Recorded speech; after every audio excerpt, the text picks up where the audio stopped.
Hey everybody, and welcome to yet another episode of Health and Safety Unplugged, brought to you by Advanced Safety. And in today's episode, I am joined by my old mate, Tim Jones. Tim, welcome. How's it going? Yeah. Shemai. Bodada. Well, thank you very much. How you doing, mate? Good, How you mate. Because we went to the same university, but we didn't know it. Bizarrely, yes. I think it was around about the same time. And about the same, 96, 99. Yeah, mate. We probably haven't met in some bar in Cardiff. Probably More than likely. probably like hustling for the barmaid to service our pint. So good old Cardiff. So Tim, welcome, mate. Thanks. For those of you who may not have heard of Tim before, would you like to just introduce yourself and let us know a little bit more about Tim Jones? So I'm Tim. I run a company called Grow Good. Mm-hmm. I started the company late 2015. Had a good early midlife crisis. Kind of realised I was unemployable in the real world. Had what I call a hard Brexit from the corporate world. Yeah. Thought, I'll go and start my own business. Yeah. So we at Grow Good, we are all about helping companies navigate their way through B Corp certification, which, if you don't know what that is, that's a third-party independent certification that independently verifies your transparency and accountability around your social and environmental footprint. So that's pretty much what we get up to. Yeah, cool. And this, hopefully this is becoming clearer as to why we're catching up, because ultimately this whole ESG, environmental social governance, has really started to make itself felt. I know on a global scale, ESG has been around for many years, and I think it's really starting to permeate here in New Zealand. Yep. You're probably seeing it too, right? 100%. And I think it's, as we were saying just before, ESG is now becoming the health and safety. Whereas before it was, it's nice to have, or is there maybe someone who could look after this, as a third of their role, or maybe even less than that, a tenth of their role every now and then. Can you just make sure we're not being sued at any point? Yep. That's, sustainability has just come through that journey. And now it's, I guess, driven mainly at the big end of town. The really big companies are coming into mandatory disclosures around environmental impact and reporting and what have you. Yep. But what that now means is, if you are a medium-sized company that's supplying into a big company, well, they want to know what you're doing. Even down to, if you're Matt's Health and Safety and it's just you, and you have supplied one piece of work to this big company, well, they will now want to start knowing a lot about what you're doing socially and environmentally. It's becoming increasingly carrot and stick, but increasingly, it's ESG is becoming part of strategy now, not a fluffy edged, or maybe one day we'll think about it. Yeah, thanks for raising the regulatory piece, because is it the top 100 businesses or So basically, at the beginning of this year, I think there was some legislative change where the top 100 businesses here in New Zealand have to disclose their environmental social governance strategy, and also their records, their reports of how they're actually performing in order to comply with law. So inevitably there is this trickle down eventuality, and the businesses throughout the supply chain now have to come on board. And yes, you're absolutely right. This kind of reminds me of the early days of the Health and Safety at Work Act. 1st of April 2016, suddenly health and safety was the key thing, and everyone was talking about it. And it feels like you're experiencing that now, right? 100%. And I think there's also an element of increasingly people wanting to do the right thing anyway, regardless. So, because that is carrot and stick. I think the carrot was also partially induced by COVID, where a lot of people had some time to think about, well, okay, why is our business not essential? If our business wasn't essential to humanity, well, what are we doing? I think we all had as I frequently say, we collectively walked our dogs to within an inch of their lives during lockdown. And we had some time just to reflect and think about, well, okay, am I doing the right thing? Oh, it is quite clean, and there's less pollution, and I can hear the birds, and I can get into the outdoors. So I think there's a lot of push and pull factors that are leading us to it. But we're here. That's really very insightful, particularly the COVID lockdown. We certainly did it. There was a lot of introspection around actually purpose, value. We at Advanced Safety, we managed to be registered as an essential service, thank goodness, where many of us didn't, and they were kind of stuck in no man's land. So can definitely relate to that. So You are, you've got the opportunity, or you're going through these initial assessments and these processes with the companies that you're dealing with. What are some of the common initial findings that you're discovering? It's a quite often a bit of a split, probably an 80-20 split. I'd say most of the companies we're working with on their B Corp journey are already acting like a B Corp and thinking like a B Corp, but they just haven't captured maybe the documentation or the data to prove that they're doing what they're doing, and or they just haven't formalized the policy to say, like, actually, that's what we do. Like a classic example was Genora, who are a skincare sort of health and beauty brand just around the corner. And Monique, who was the CEO and founder, and Colleen, who was the chief operating officer, in their heads, they both knew that everyone was entitled to as much annual leave as they wanted, but it just wasn't written down. And so no one else in the company knew. Yeah, right. And so that's quite often just, and I'm as guilty as that, as I'm trying to scale my company. It's like, well, in my head, I know how this company runs and I know everything, but it's actually getting it down on paper. So that's the main group. We're doing it, but we just can't. Right now, today, we wouldn't be able to prove it, but now we know that we need to. And then the other group would be okay, look, we've maybe had more of an epiphany and perhaps we've not been behaving like a B Corp historically, but we realise that we want to be. And those are the more challenging ones because it's, almost from a standing start that you got to go, okay, right, there's a bit more consideration you have to put around why you are or not doing stuff at the minute. But okay, and so the framework that you use to do the benchmark assessments and to get them over the thresholds, are they aligned to any particular standards?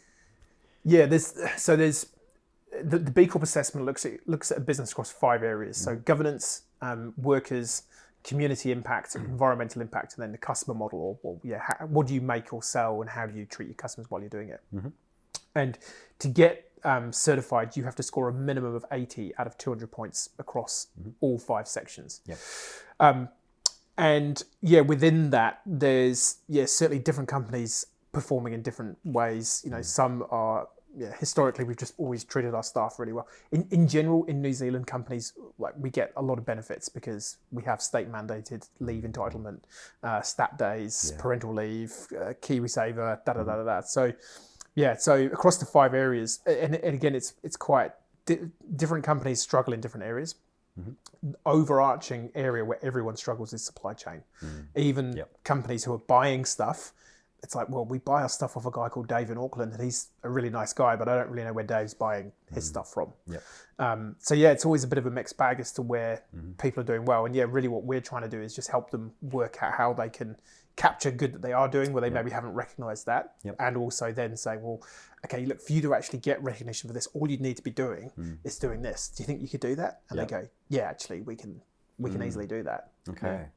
Alrighty, so that kind of takes us quite neatly into your specific role in this process, right? So you're doing the initial assessments, you're illuminating and providing insight into current strengths and opportunities for your clients.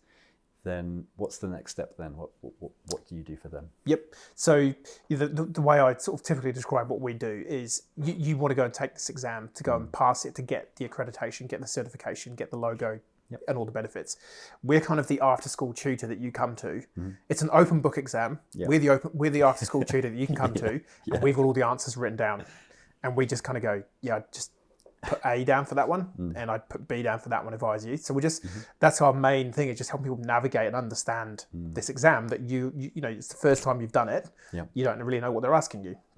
And so, once you've gone through that process, there's a bunch of other support we've got around. Like we've got a digital community of all our clients where we get everyone to come and play around in there and connect with each other and get to meet other people going through a similar journey from different industries and backgrounds.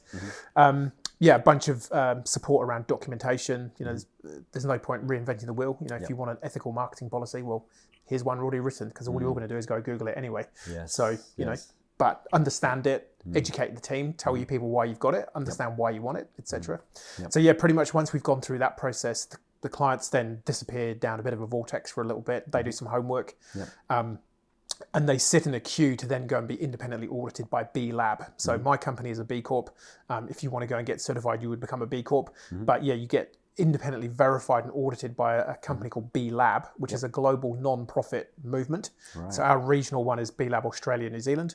And so there's B Labs all over the world. But yeah, they ultimately have the audit teams around the world. So yeah, we're basically the tutor helps you do your homework. We then present it to the teacher.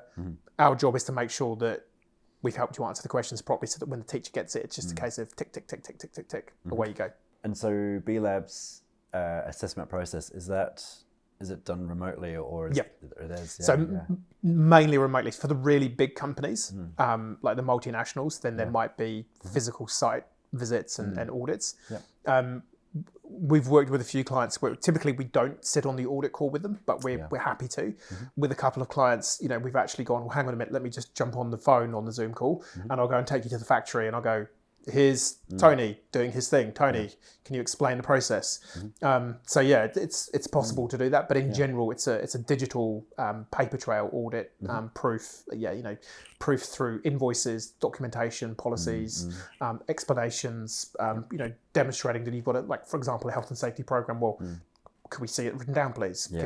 What is the process? Can you explain a time, or can you give an example of when the health and safety process was integrated and what was the outcome?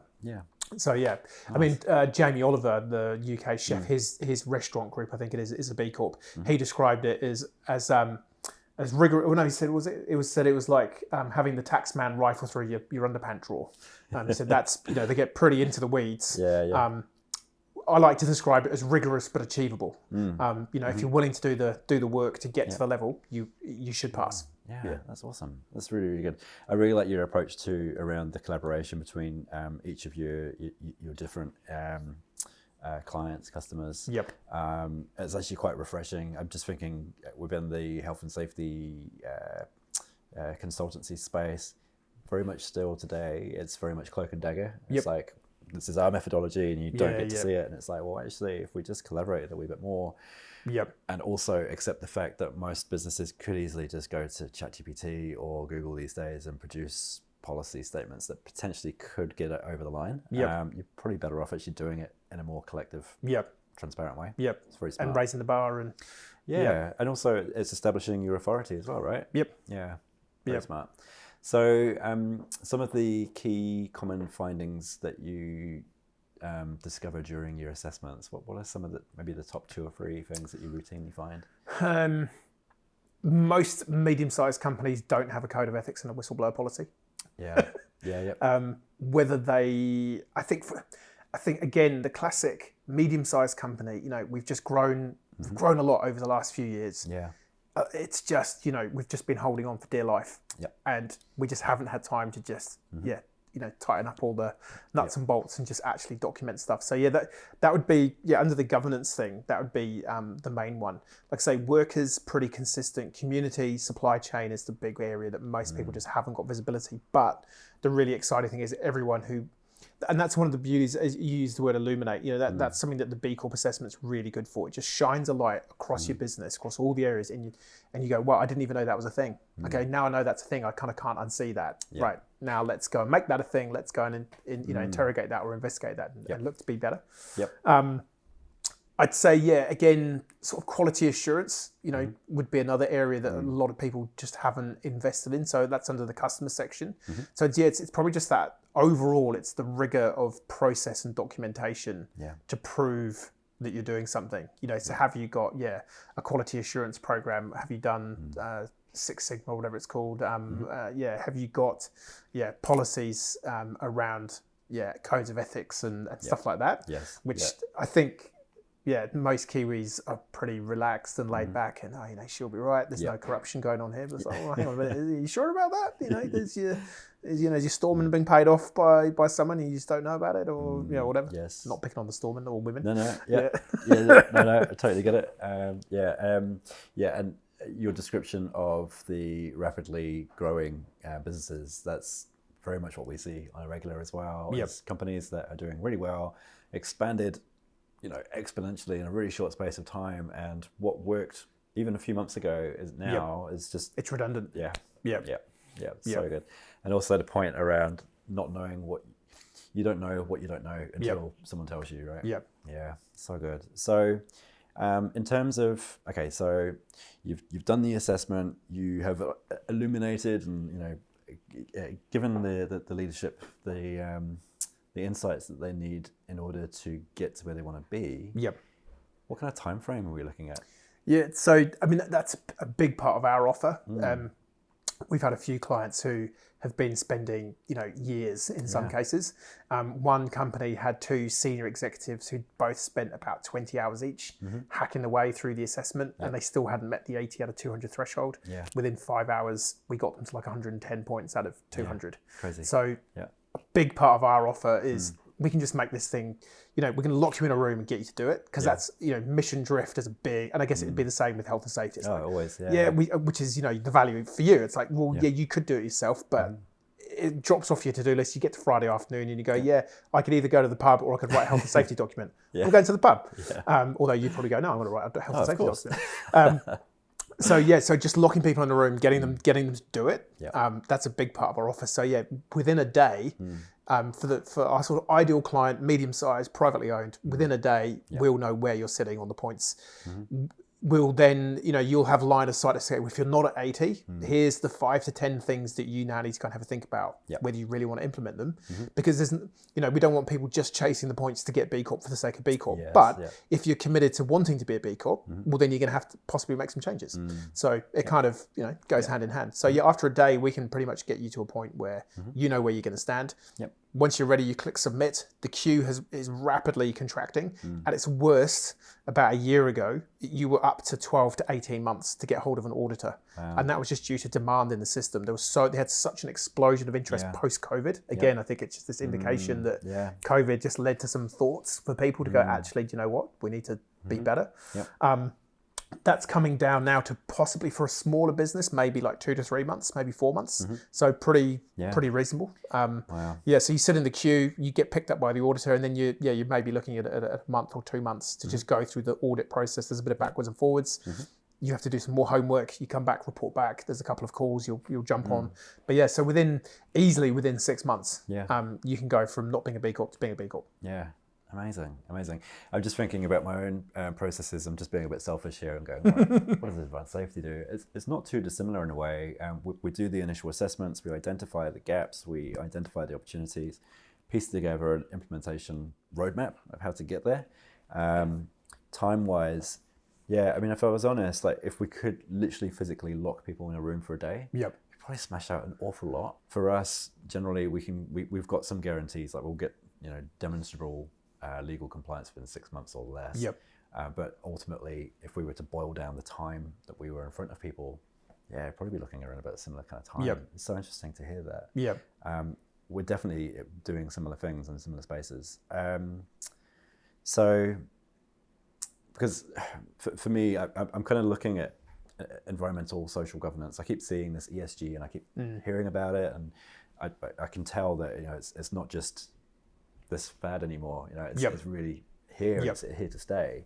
In terms of those who perhaps haven't necessarily, are not necessarily familiar with it, could you perhaps just give us a bit of a summary as to what it is and what its intention is, what it's all about? So I think for me, the reason I kind of got into this whole world is I used to work in the medical device world. So I used to sell hips and knees and then spinal instruments and implants to orthopedic and neurosurgeons. I don't know if you've been watching the Painkiller program on Netflix. It's all about the OxyContin, the Sackler family, and how they basically pivoted the drug that they had that was looking like to be a bit of a dead duck, and they converted it to sell more of it, and then they convinced doctors that they should sell more of it, and then it led to the opioid crisis that's in the States. It's a pretty solid summary of the malfeasance of the medical device industry at scale. Well documented. Companies that I used to work for, well documented. I can say hand on heart, I never took part in any of the dodgy stuff, but at a global level.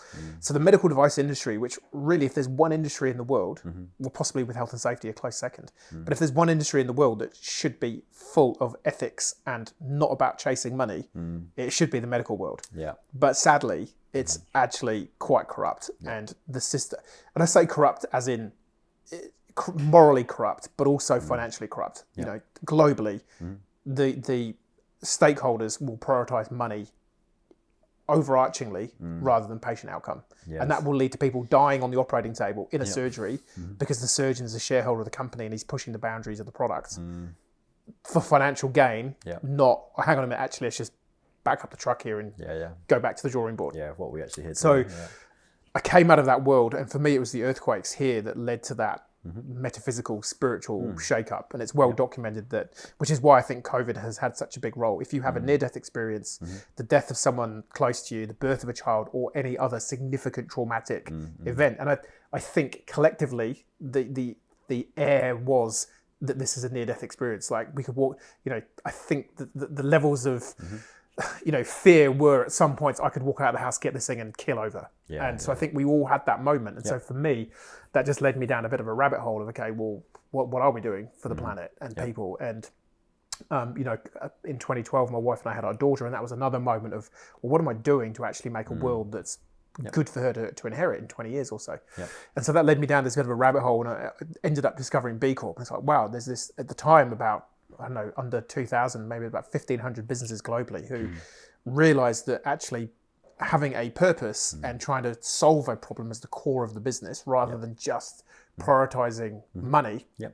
So that's how I kind of connected to the B Corp movement. And that for me is still the primary driver, is the realization that if you're just chasing financial outcomes, it actually doesn't work for you. There's reams and reams of evidence from psychological literature that actually chasing money is not what we need. And so that's always been my driver. And some of the, I don't always agree with all of the ESG stuff. There's some parts of it that I kind of go, yeah, look, I think it's poorly thought out, and I don't really think it's going to solve a problem. But in general, the ESG frameworks are just getting businesses to stop and think about, look, we're not saying don't make money, but while you're making your money, the classic example would be, as a CEO of a company, right, money's looking a bit tight next month. Well, we could sack half the staff. Yeah, we could do that, but what's the impact on them? But then what's the impact on their families? What's the impact on their community? Okay, well, factoring that in, well, actually, can we hold on for another couple of months and not do that? So it's just getting people to think at that level rather than, but I'd say historically, for the last only, probably 100 years, we've been taught that you just think about financial as a business. And so really that for me is the ethos behind it, is just think more broadly about the outcomes of your business, how you're doing what you do, and, the long-term reputation, the long-term, and to a point, even the legacy of the business. And I think it's interesting, on my podcast, we interviewed the New Zealand Managing Director of Unilever recently. So Unilever Australia and New Zealand is a B Corp. Well, it's interesting when you look back, the Lever brothers, when they started their business, it was about sanitation, soap. They created worker homes around the manufacturing. It was a very paternalistic style of operating business. And so in many ways, I kind of actually feel like it's a return to the origins of some business where it was actually about, because if you think about business ultimately, again, on my podcast this morning, I was talking to a guy, Ian Cooper, and I said, we know, Cooper, you're a barrel maker. We other than the Welsh, who named ourselves after Ap John, which would be, we typically, it's not uncommon that we named ourselves after the role that we provided to the village. So Cooper, the barrel maker, Fletcher, you made the arrows, shoemaker, whatever. And so we have this innate desire to contribute, which is what purpose is. The whole legacy thing, right? So me contributing to the best that I can to my community and my society, well, that's what we've always been about. And it's just this last sort of, since the Industrial Revolution, we've got hoodwinked into, no, just chase as much, all the money. But we know that it doesn't work for us. So I think all of this is a return to first principles for me.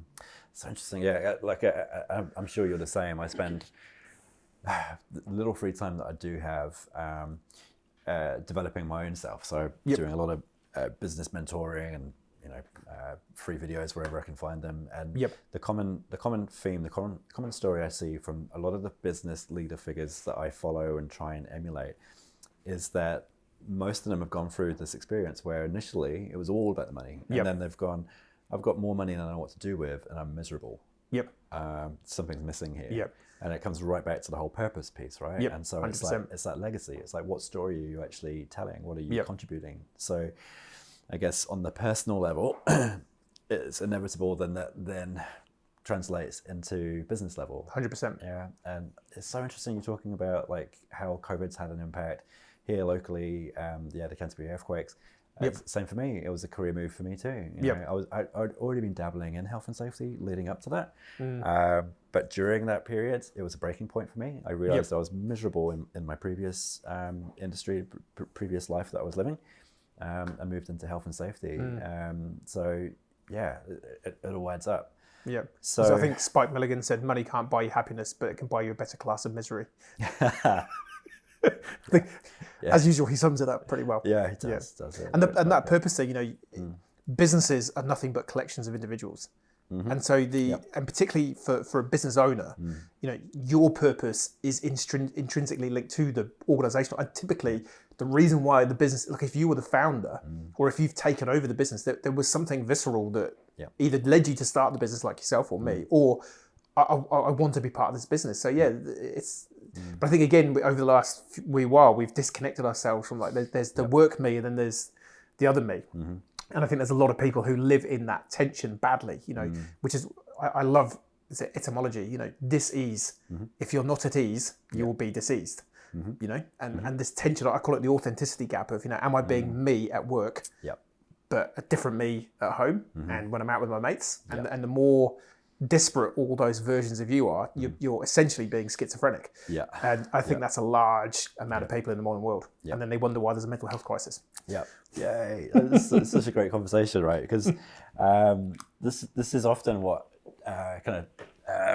comes about in these conversations that I've been recording is we start off on one topic but end up actually going off on all these interesting tangents because they're all intertwined. It's all 100%. Interlinked, right? Like ultimately what we're talking about is human enterprise. So whether it's an individual or business, we're all fallible. We all make the same mistakes. We've all got the same pain points. The idea of us wearing multiple hats is such an interesting thing. And I totally get it. I totally agree with that. And then also the fact that you're in the ESG space. How does this relate to health and safety? Well, I'd like to think it's the social side of things. Is, an easy win would be the health and safety piece of the puzzle. And so that's kind of my line of inquiry, knowing full well that the other pieces of the puzzle, it's all intertwined, right? You can't have one without the other, really. Okay, so just trying to think. So in terms, so let's pull it right back to the health and safety space then. So in terms of some of the common findings you are unsurfacing within the health and safety space, is there any common themes in that? I mean, and I was reflecting on this. So it's worth noting that there is no one B Corp assessment. There's about 70 different ones. And that the one you end up on will be dictated by your geographic location. So are you a developed country or an emerging nation? So, Brazil versus New Zealand. Then there's your industry sector. So you can either be in agriculture, manufacturing, service with minor environmental impact, service with major environmental impact, or wholesale retail. And then the next thing that really changes things is the number of employees you've got. So if you are 1,000+ manufacturing company, you will have way more questions around health and safety than if you're like me, a historically solo or small team consulting business with no machines that go bleep and opportunities to, trap your fingers or fall from a height. So and that's the same with all the questions. The smart people behind the scenes have kind of worked out, okay, well, if you are this type of company, what are the material risks that are apparent in your type of business? And that gets back, I've just remembered I didn't really answer your question about standards. The assessment has been built since 2006, and I think we're on version 6 of the assessment. So it gets updated. There's a group of very smart people who are the standards team who work out, okay, well, what is an acceptable benchmark for this? Some of it is just purely, well, do you have a health and safety committee? Do you have health and safety audits? Do you have a person responsible for health and safety? So not really, an international standard. But then there are other questions where it will say, okay, well, can you prove that you have that? And then it might say, well, ISO would qualify as an international standard, or it might be under pay conditions. Are you child labour certified, or are you living wage certified? So there's other independent frameworks and certifications that kind of feed into it. Okay, cool. That makes sense. But like so, in terms of health and safety specifically, it's pretty. I'd say it's pretty well indexed to legal requirements for the level of company that you are, without knowing that much about the legal requirements of health and safety. Attention project management and construction business owners and health and safety professionals. Are you seeking expert guidance to streamline your health and safety processes? Look no further than Advanced Safety, New Zealand's leading health and safety consultancy. Our team specialises in comprehensive capability assessments, tailored systems, exceptional training, and ongoing support. We're here to simplify your journey, ensuring you achieve demonstrable legal compliance efficiently. And here's the best part. With Advanced Safety, you're guaranteed results. We commit to achieving compliance within 180 days or less, providing you with peace of mind and saving you valuable time and resources. Say farewell to intricate procedures and welcome simplicity. Our experts excel at simplifying health and safety, empowering you to focus on your core business operations. To explore our franchise opportunities for health and safety professionals and our comprehensive suite of solutions for construction and project management companies, visit advancedsafety.co.nz today. Advanced Safety, simplifying health and safety for New Zealand businesses. Cool. No, that makes sense. Thank you. Thanks for clarifying that too. Because from my experience, one of the main things that almost always I find is the officers of the business. So CEO, board of directors, if they're big enough, or if it's a smaller size business, it's often the business owner or a couple of his mates or her mates. And when it comes to their understanding of duty and responsibility, whether it's in health and safety, it could be environmental, could be social governance piece, they haven't got a Scooby, or at least they can't demonstrate it. 100%. Is that something you find? So this is the really, really interesting area, and I'm conspiring with a lady, Sandra Smedhull, in Auckland on this. So there's now, for you to become a B Corp in pretty much most countries, you have to be willing and able to update your company constitution to include a purpose clause and a stakeholder clause. So the purpose clause states, whilst aiming to make a profit, this company does, however, have a higher purpose. Nice. And then secondarily to that, you have a stakeholder clause, which basically summarising it states, the owners, directors, officers and shareholders of this company will at all times consider the impact of their operations on all stakeholders, including customers, workers, community, the environment, other people, and basically consider the long-term reputation of the company, as well as making a profit. And this is the really interesting thing. And I have a real love-hate relationship with governance in New Zealand. I was a member of the IOD briefly when I was working I used to work for a property consultancy firm. We sold, surveying and engineering into clients. And I joined the IOD because I thought, it'd be great networking, all the types of people that own buildings will be, and all the lawyers and accountants that you're going to go meet. And I was just massively underwhelmed in terms of the diversity of thought within that group of people.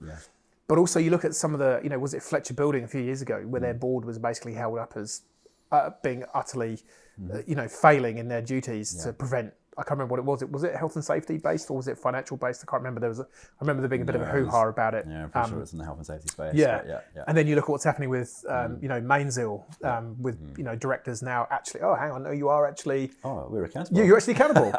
So I just think it's this really murky world where I think there's probably a handful of really good directors who actually get this stuff. And like, I'm wanting to step up, and we're about to try and launch a bit of an offer around a board advisory role around, purpose and B Corp. Let's hold you accountable to stuff. But I don't want to become a director because I don't want to be. I know that I don't know what I should know around health and safety, and I don't want to be standing in court. And I just think, there's something, and it's the same with the whole ESG stuff. Like I said, if you're on the board of a B Corp now, you have to not just be thinking about the for-profit solution here. Well, have you had, and this is where Sandra and I have had the conversation, there's no training program around what is stakeholder governance, around what is how do you not think about just maximizing profit? Because that's pretty much what you're taught everywhere else. So really, thank you so much for sharing that, because that's been a bit of a revelation for me. Probably in the last 12 months or so, I've been really thinking hard and long about what has been my experience in front of boards, and what are some of the key takeaways from those times that I've been in front of boards. And it really, ultimately, it boils down to the level of maturity that I've seen, and I think it's really low. Massively. Like, and I'm just thinking from a health and safety perspective, and the understanding and appreciation of duty holder responsibility. You throw in environmental and the governments into the mix as well. Far out. We've got a long way to go. 100%. That's so interesting. I mean, I'd love to pick your brains about what your thoughts are for the future. Obviously, you can probably maybe. Well, I know we try. So Sandra and I are trying to get a group of people in a room and go, right, what would a program look like that would educate people so that they can have, because I've in different parts of my career, I've reported into boards. I'm often brought into a board meeting as part of the B Corp journey to give an update or just answer some tricky questions around, well, hang on a minute, what's this update to the constitution we have to do? Does this mean we can't make money? It's like, no, you can still make money, but you just got to be thinking about how you do it. And my experience of boards is you walk into the board meeting and they're just reading through the board papers as they sat down. And in one organisation, I used to see the CEO spend an entire day pulling that board report together, and then you just see them flicking through it casually. And then typically you find the same two people asking the same shit question every time. And it's like, and the price of cheese in Azerbaijan is $4.50. It's completely irrelevant question. But you've made it look like you've been listening and you've asked a really cool question. That's my experience of boards. And generally the questions are all focused in on the balance sheet. So or something really tactical. It's like, numbers, let's talk about that. It's like, but you've just missed the entire point. No, I agree. So interesting. Okay, cool. We'll add you to the coalition of willing on that little project. Because I think health and safety, I kind of, in my mind, I kind of was hoping maybe that health and safety was nailed at that level, but no. It's like, so what are all the directors doing? I don't know. Taking the money. I don't know. And like, just as a bit of a disclaimer, I will say that the customers and the clients that I routinely work with, they are not part of the same canon as what I'm describing. I wouldn't be working with them if that was the case. Totally. But it's something that was raised recently at some training that I attended, where currently and traditionally it's always been the case that the health and safety manager, either in-house or the consultant external, is just hovering around at the door of the senior executive meeting rooms, hoping that they might get called in. And when they do, it's generally to explain why that accident happened and why it's not our fault. And then they're kicked out quickly. Are we going to be sued? We're all good. Which I suppose in New Zealand it's pretty hard to be sued, probably anyway because of ACC and the whole point and purpose is missed.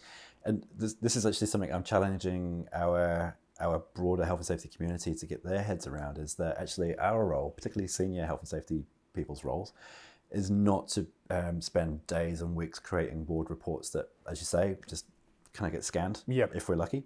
And it's not to be doing the doing on the ground. It's actually to be able to carve out a safe environment to have really challenging conversations with the CE and the executive and the board, if you're lucky. To be able to actually push them to ask the questions that need to be asked.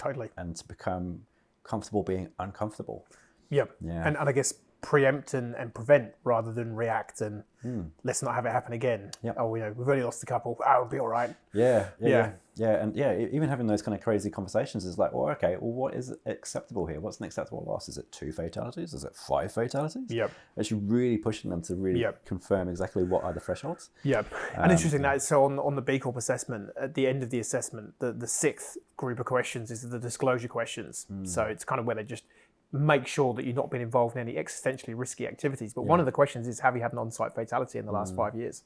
And so if that got flagged, then you get an extra, that's like a see me from the teacher, right? Please explain.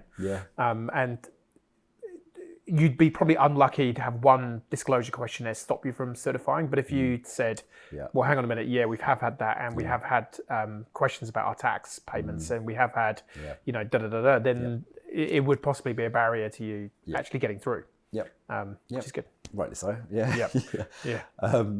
And you also you got me thinking around. So you're finding that it's one of the common things that you're identifying is, and it's the same for us too, is that companies haven't stopped to think about who are the key stakeholders within the organization. So for us, this has been driven by, we've got the ISO 45001 Health and Safety Management Framework.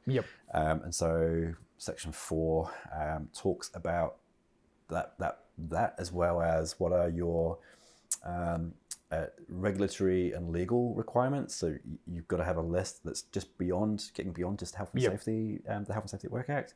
What other pieces of legislation do you have to take into account?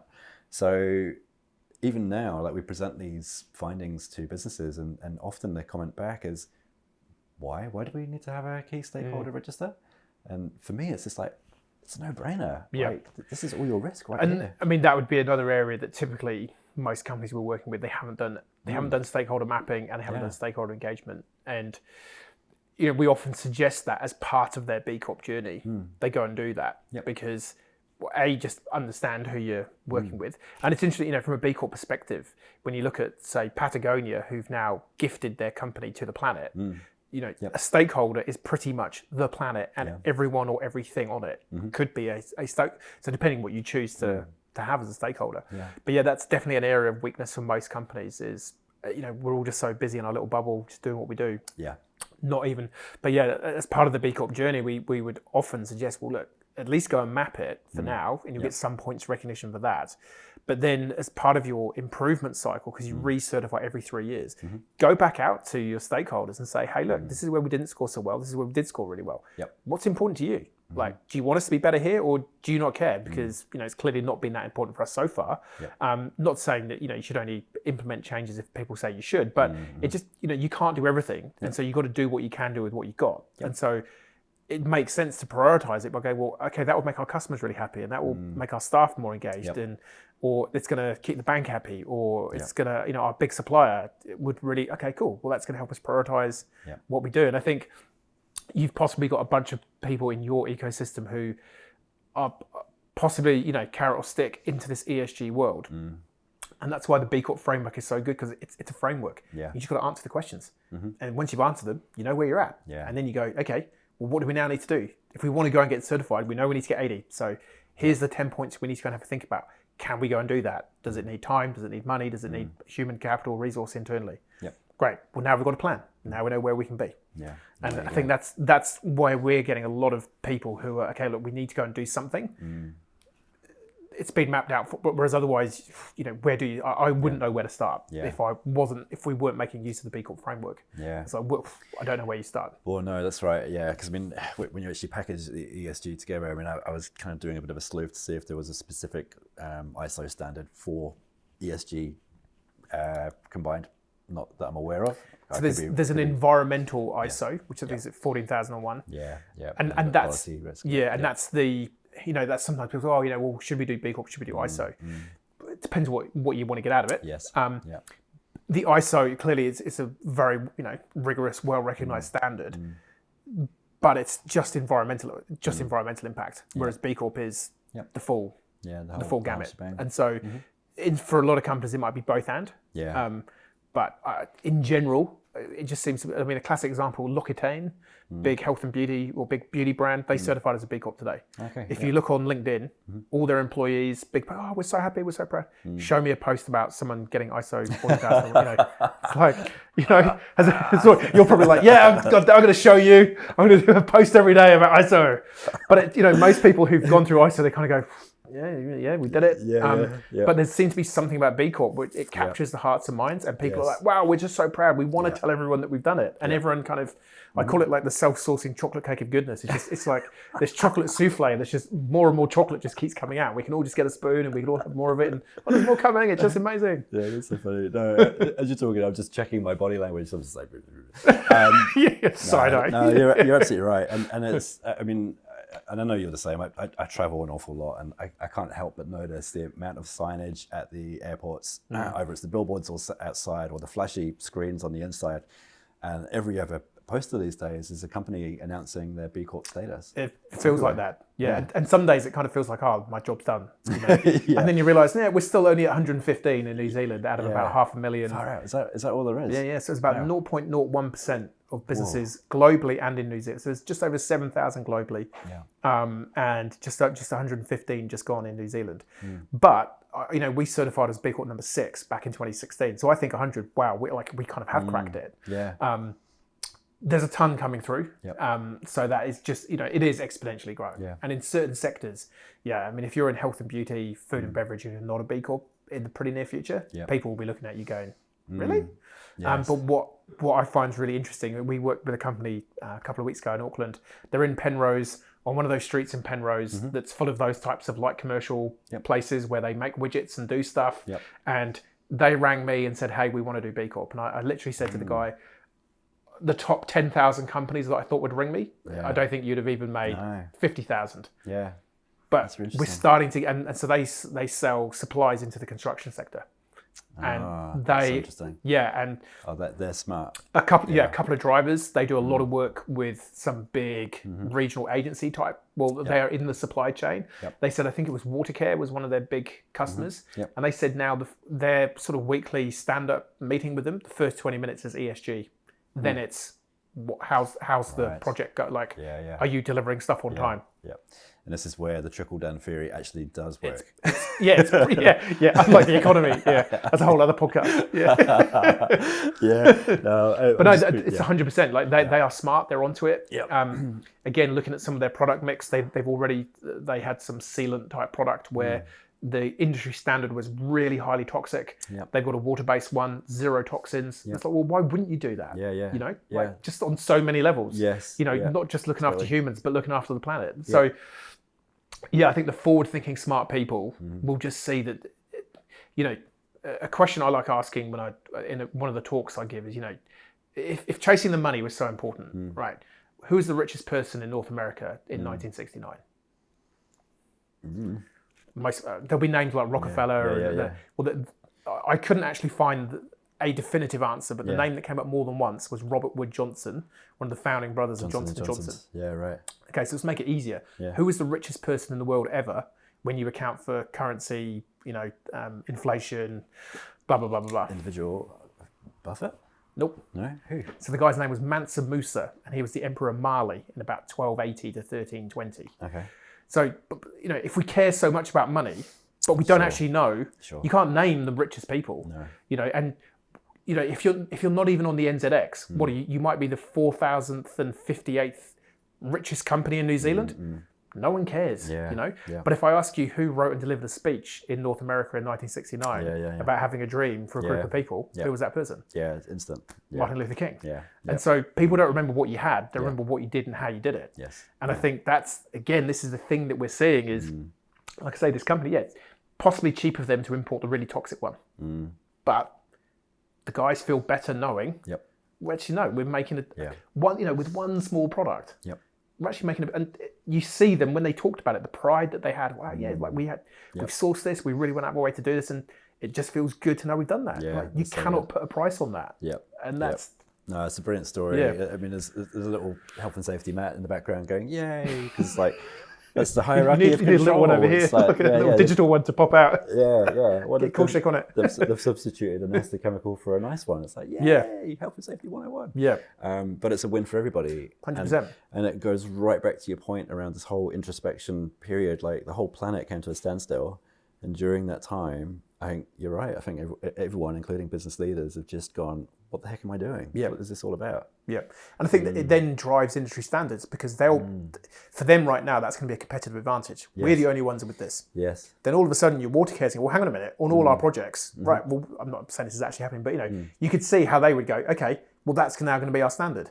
So that will then normalize across the others. And so that's now the new normal. And I kind of think that's, a big part of what health and safety has been doing the last few years is like, actually, do you know what? No, there is now a benchmark. Like, if you want to play, you've got to be doing this.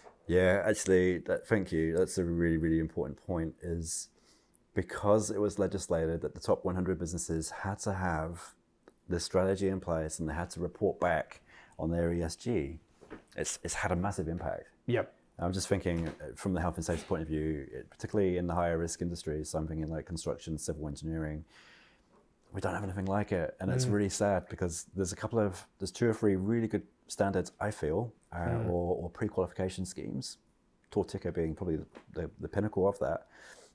It's got all the potential, but because it doesn't have the regulatory back end, stick.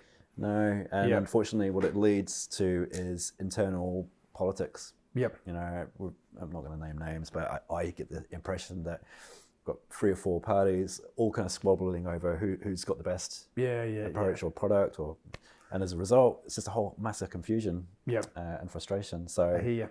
Yeah. And that's why I'm really happy with what's happened in the sustainability world, because what would it have been, I don't know, probably 10 years ago, I sat down with a mate and when I was in the property consultancy, and we wrote down a list of all the sustainable entities in the broader business world with a bit of a focus on building. So there's, New Zealand Green Building Council, Sustainable Business Network, Sustainable Business Council. There's like literally we wrote on a A4 sheet of paper, line by line, we wrote the full page down. Yeah, right. And then we said, right, what's the common goal that they've all got? Yeah.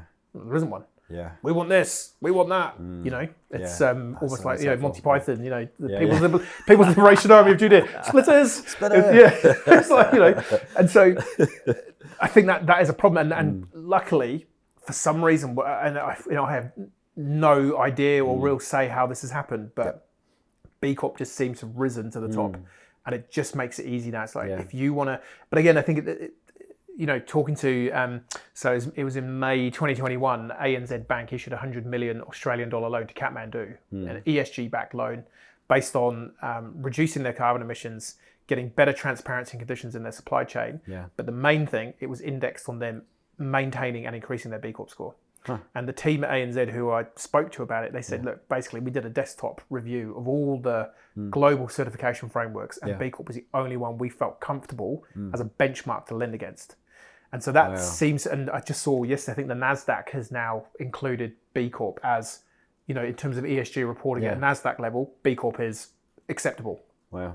And for whatever reason, it's come up to the top, and it's now, and we don't have this but there's also C Corp or Z Corp or D Corp or whatever. Yeah. And I think, that's, if you can crack that here, and again, it just feels like this is the lack of purpose in business.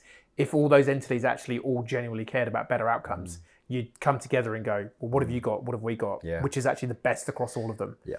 And let's harmonise and put them into one, and then go to the government and say, actually, you need to regulate this. Yeah, that's kind of what I thought we were going to get to, but it just seems to have... It's egos, man. That's what they get in the way. Yeah. What do I know? I'm just agreeing, but... Disclaimer, I don't know. But it's frustrating because I see it at the coalface. Yeah. It's like businesses just tell us what is good and we'll do it. Yep. It's like, Well, that's the thing. It's like when you're in the supermarket and you just want British baked beans. Yeah. Not with spam in it or with burgers or I just want, but there's 50 different tins and you end up getting spaghetti because it's just easier. Too hard. Yeah. But then, it's in some ways it's a bit the same with carbon reporting and emissions. There's all these different frameworks. There's all these different ways. We've connected with a great guy, Greg Hart, who's based in Napier. He's a really interesting character when it comes to regenerative agriculture processes. You look at his land post Gabriel, very little damage. Regenerative farming, lots of trees, compared to most of his neighbours. Interesting. Utterly destroyed. He's got a bunch of planting that he's all about trying to regenerate with as much native trees as he can. So we've been talking to him about, could grow good. Could we get a collection of our clients? Could we buy a plot of land? And could we be the ones who put the trees on it? And I was talking to him yesterday. I said, well, hang on a minute. From a B Corp perspective, if we want to capture some points, we need to be paying a charity, ideally, because then we'd get points for a charitable donation, but you're a limited company. But then also, could you claim this as carbon offset? And then he goes, well, I don't know. And then you start researching, okay, well, how do you, if I go and plant 10 trees in my garden, can I?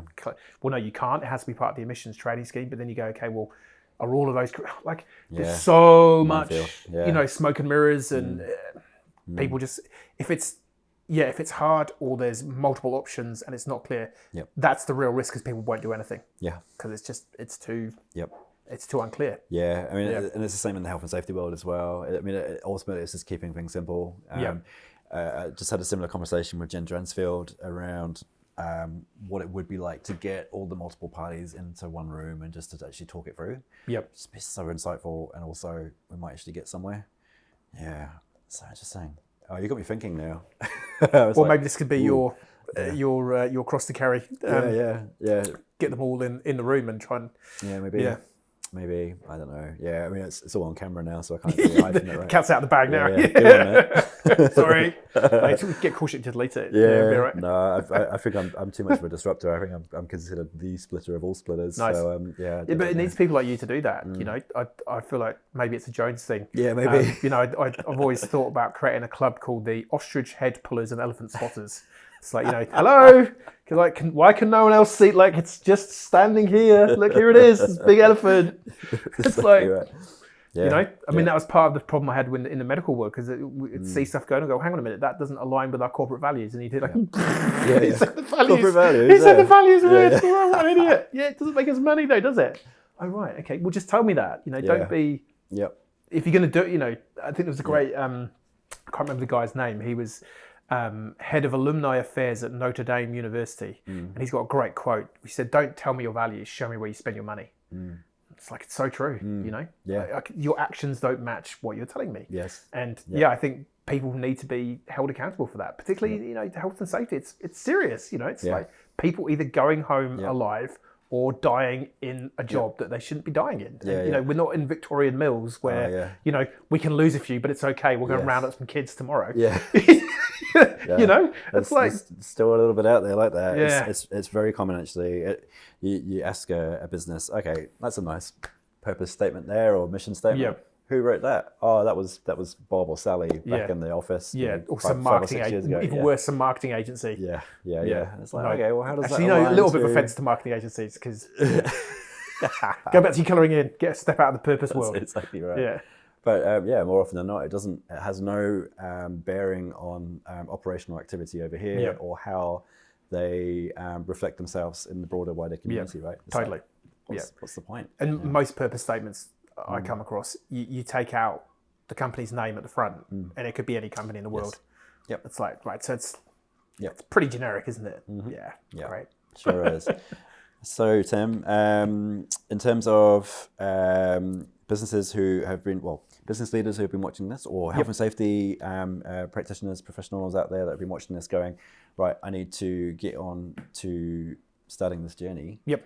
What do they do? How does it work? So you can completely go and have a go at the B Corp assessment by yourself. If you just Google B Corp impact assessment, it will pop up. It's completely free to create an account. Look at the questions that you'd be, you know, as you set up an account, it asks you how big is your business, you know, what sector you're in, blah, blah, blah. So all that's done. That's completely free. It's always been free. And I would hazard to guess it will always be free. And so many, many thousands of companies have taken that assessment and not progressed any further. So that would be a great starting point. Just go and have a look at some questions, illuminate yourself. Wow, didn't know that was a thing. Okay, if it resonates, or you know, if you've been thinking about implementing something, this might just help you work out, okay, well that makes sense. It needs to look like this. Great, done. If you're really serious and you want to go in and do it, there's nothing stopping people from doing it by themselves. If you want some help, we'd love to help. And that's what gets us out of bed in the morning, and we're pretty good at doing it. Nice. And then so you're kind of running a fairly lean team at the moment. Yep. Yeah. So it's you and so I've got myself and 3 part-time contractors. So one admin assistant, Jelly, based in the Philippines, and then Tam, based here in Christchurch, and Jess, who's currently in Mexico. Who's she's had a bit of time away, but she's just come back. She's helping us on a bit of a sales and marketing project, as well as hopefully getting back on doing some consulting. Nice. Yeah, so no, pretty lean. We've got over the last probably 2 or 3 years really, really refined the process now, and it's just it works. You know, pretty much guaranteed results.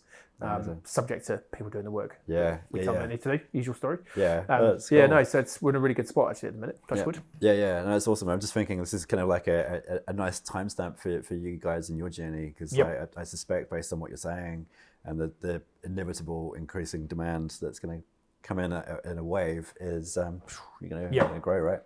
Hopefully. And grow good. Yeah. That's the way. Nice. Yeah. You know, when the busier we get, the better the world's getting. You know, and that's a real. That underpins everything that we do. You know, we just and so the program that we run people through the B Corp, we call it Be Better. It's like use B Corp to be a better human, better business. just do more good in the world. So good.